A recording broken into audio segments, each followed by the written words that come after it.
In this case, 4 would go here, 5 would go here, and then you take the difference between 4 and 5, which is 1, and you put it there. So this would be the change. So from 4 to 5, and then 4 would go here, and then 5 would go here. And then you get 22%.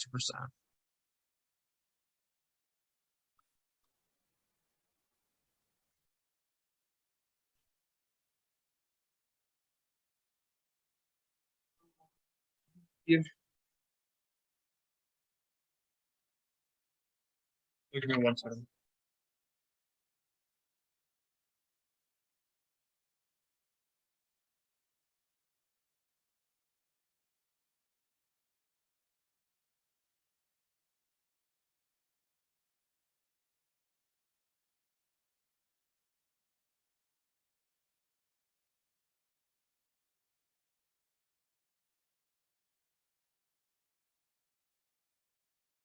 So in this case, to calculate this, what you'd have to do is, so you put in 20 here, 10 here, then you take the difference between 20 and 10, and then here you take the difference between 4 and 5, put 4 here, and then 5 here.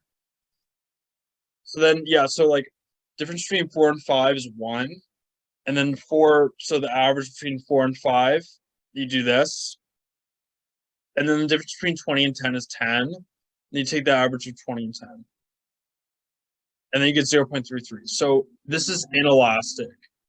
So it's less than 1, so inelastic. So it's a need.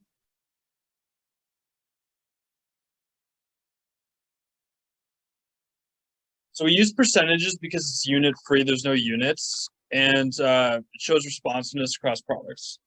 So elasticity of demand will always be negative because price and quantity are inversely related. So as price goes up, quantity demanded goes down. So if we just put it in positive number, elasticity of demand greater than 1, demand is elastic, so it's a want here. And then elasticity of demand is 1, demand is unit elastic, so that's that means that revenue is maximized. And then elasticity of demand is less than 1, demand is inelastic, that's need. So these are the classifications here.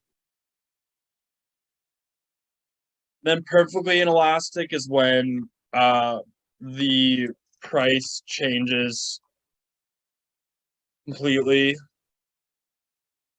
Like the price changes infinitely when quantity. Wait, no, sorry. The quantity demanded doesn't change when price changes.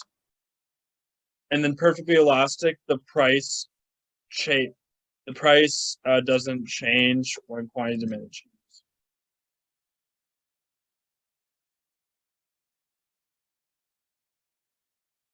So in this case, perfectly inelastic is this. So this is when quantity demanded stays the same.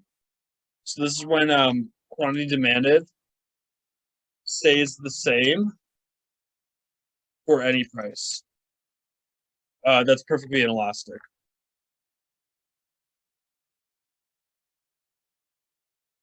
And then perfectly elastic is when the quantity demanded changes.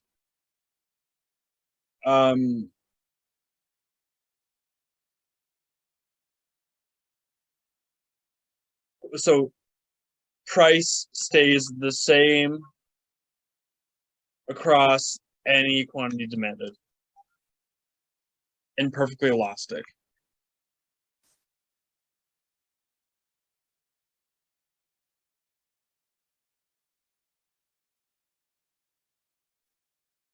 So in this case, so what happens is, I'll show you what happens. So revenue is maximized when it's unelastic. So revenue is maximized when it is unit elastic. So in this case, price of 4.5 is when revenue is maximized at $18,000. So like if you want to use this as a business owner, make sure that you set price when you set price equal to when the demand is unit elastic to maximize revenue.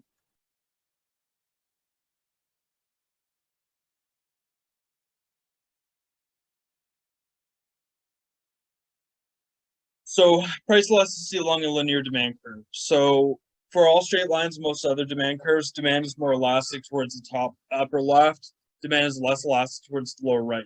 So you want to be in the middle. You want to be in the middle where it's unit elastic. So in this case, revenue is maximized when it's unit elastic. So revenue is maximized at $20,000 when it's unit elastic. So you want to be here. This is where you want to be for to maximize sales. This is where you maximize sales.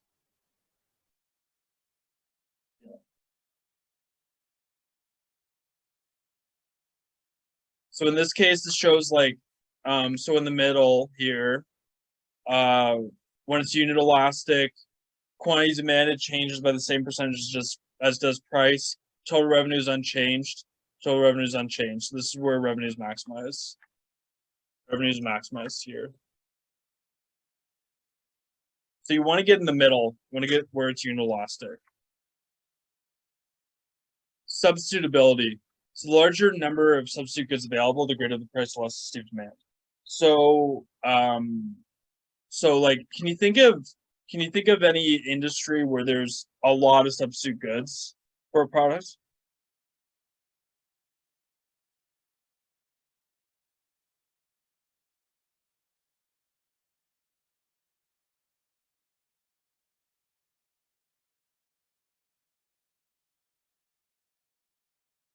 Yeah, that's good. Yeah, exactly.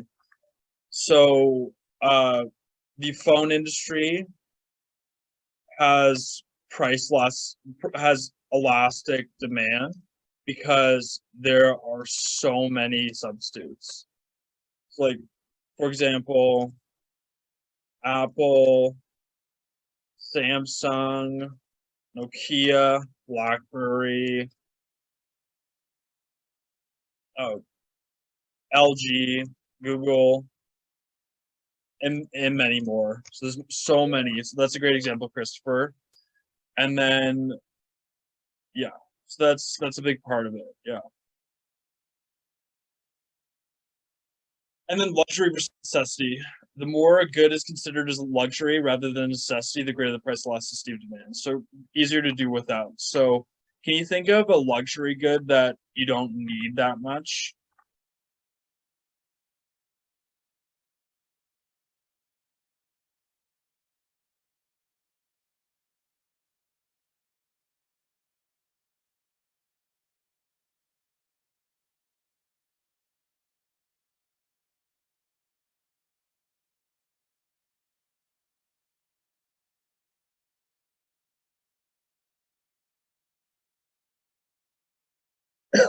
Yeah, that's a perfect example. It's great, Rusty. Excellent. So yeah, an expensive car